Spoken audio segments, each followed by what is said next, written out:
বিষয় খুব পরিষ্কার যে আগামী 20 তারিখ এই মাসের দায়িত্ব নিচ্ছেন ডোনাল্ড ট্রাম্প, এবং তার যে সমস্ত পরিবারবর্গ রয়েছে, পরিষদবর্গ রয়েছে বলা যেতে পারে, তার মধ্যে বেশ কয়েকজন রয়েছেন যারা ইসকনের সঙ্গে যাদের সম্পর্ক রয়েছে।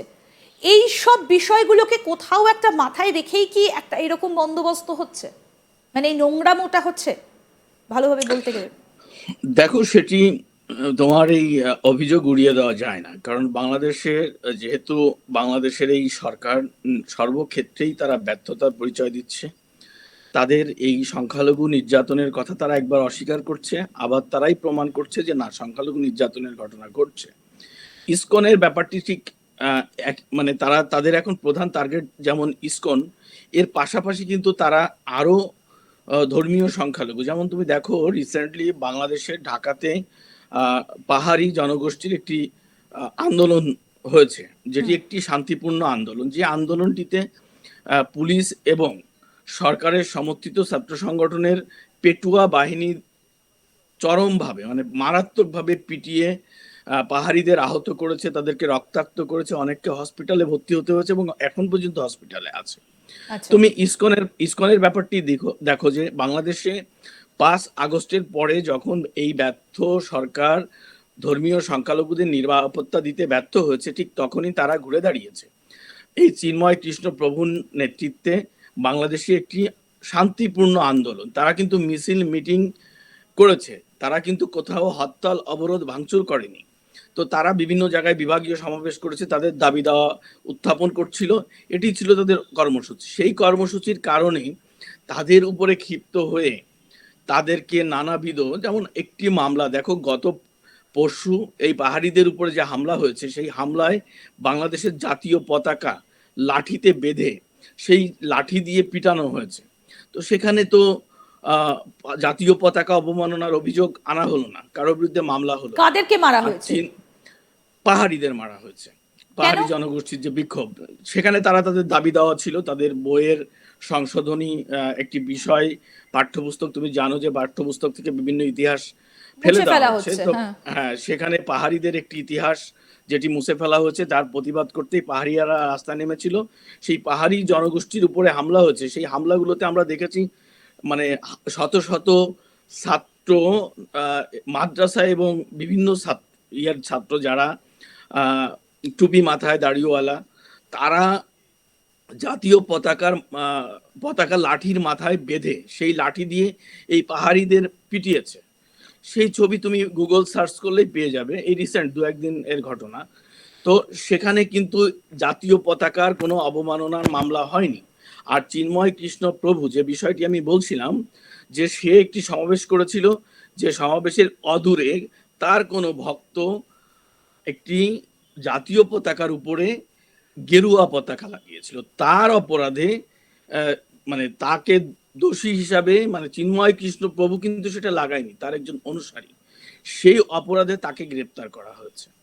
ইভেন সে যখন জেলখানায়, তাকে যখন তার মুক্তির জন্য যখন হচ্ছিল, আদালতে শুনানি হচ্ছিল, সেই শুনানি চলাকালীন সময়ে চট্টগ্রামের আদালতে একজন আইনজীবী মারা হয়েছে। তো সেই আইনজীবীর মৃত্যুর ঘটনায় চিন্ময় কৃষ্ণ প্রভুকে আসামি করা হয়েছে, সে মামলাও তাকে গ্রেপ্তার দেখানো হয়েছে। তো এখানে দেখো, একই অপরাধে একজনকে জেলে পচিয়ে মারা হচ্ছে, আর আরেকজনদের বিরুদ্ধে ন্যূনতম মামলা বা প্রতিরোধ পর্যন্ত হচ্ছে না। তো এখানে এই যে ষড়যন্ত্র, তুমি যে কথাটি বললে যে ডক্টর মোহাম্মদ ইউনূসের সরকার, এই সরকারের কোনো কর্মকাণ্ডই মানুষের নিরাপত্তার জন্য নেই, মানুষের অনিরাপদ করে তুলছে মানুষকে। শুধু ধর্মীয় সংখ্যালঘুই বলবো না, বাংলাদেশের টোটাল মানুষকেই এই সরকার অনিরাপদ করে তুলছে। তাদের মাথায় কিছু নেই, তাদের কোনো কর্মকাণ্ড নেই, তাদের কোনো আইন শৃঙ্খলা বাহিনীর ঠিকঠাক কর্মকাণ্ড নেই যা দিয়ে মানুষকে রক্ষা করা যায়। কিন্তু এভাবে আর কতদিন? কারণ 20 তারিখ তো দেখতে দেখতে এসে গেল, আজকে হচ্ছে দেখো 17 তারিখ ইস্যুটি, 20 তারিখটা ইস্যু এরকম ভাবে আমরা যদি মানে বলি, 20 তারিখ ডোনাল্ড ট্রাম্প আমেরিকার রাষ্ট্রপ্রধান হবেন। হ্যাঁ, রাষ্ট্রপ্রধান হবে, উনি তো আর বাংলাদেশের রাষ্ট্রপ্রধান হবেন না। 20 তারিখে কিছু ঘটে যাবেন, ব্যাপারটা সেরকম নয়। 20 তারিখে উনি হয়তো বসবার পর বাংলাদেশের উপরে, তুমি জানো যে বাংলাদেশের সঙ্গে আমেরিকার একটি ভালো মানে কি বলে এটাকে, যে কূটনৈতিক সম্পর্ক, এবং আমেরিকাতে প্রচুর বাংলাদেশি বসবাস করে এবং আমেরিকা বাংলাদেশের উন্নয়ন সহযোগী বা দাতা সংস্থাদের নিয়ন্ত্রণ করে। সেই ক্ষেত্রে ডক্টর মোহাম্মদ ইউনূসকে সেই দিক দিয়ে চাপে ফেলা ছাড়া আমেরিকা তো আর সরাসরি এসে বাংলাদেশে হস্তক্ষেপ করবে না। সেই ধরনের হস্তক্ষেপ হবে, কিন্তু বাংলাদেশের মানুষ এই মুহূর্তে ঘুরে দাঁড়িয়েছে, তারা রুখে দাঁড়াচ্ছে, তারা বিভিন্ন আন্দোলন কর্মসূচি শুরু করেছে অলরেডি।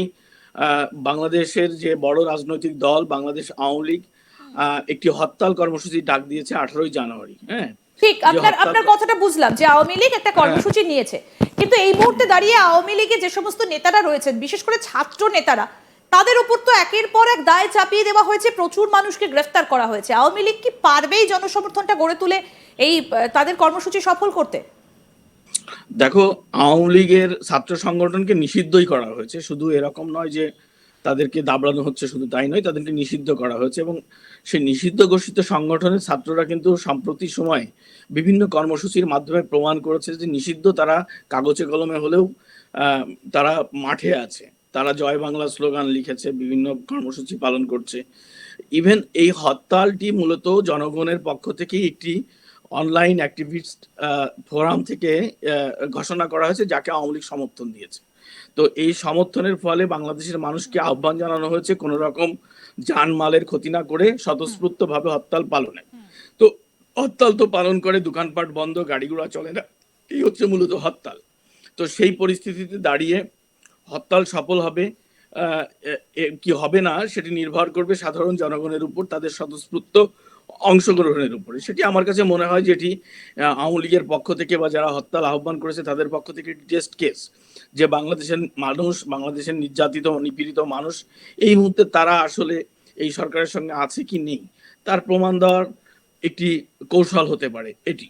কিন্তু তুমি যে প্রশ্নটি আমাকে করেছিলে, যে জায়গাটাতে আমি ছিলাম, যে ডোনাল্ড ট্রাম্প ক্ষমতায় আসার পর বাংলাদেশ নিয়ে কিন্তু একটা পরিবর্তন হবে, তার একটি আভাস ইতিমধ্যেই আমরা পেয়েছি।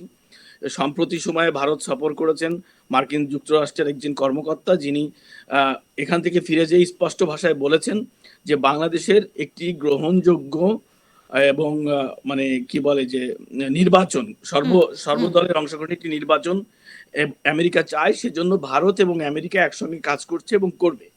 এবং গতকাল আমরা একটি ইন্টারভিউ দেখেছি ANI থেকে, তোমাদের ভারতীয় যে নিউজ এজেন্সি, সেখানে কিন্তু স্পষ্ট করে বলেছেন, বা এখানে যে দিল্লিতে যে মার্কিন দূত আছেন তিনি বলেছেন যে বাংলাদেশ নিয়ে ভারত এবং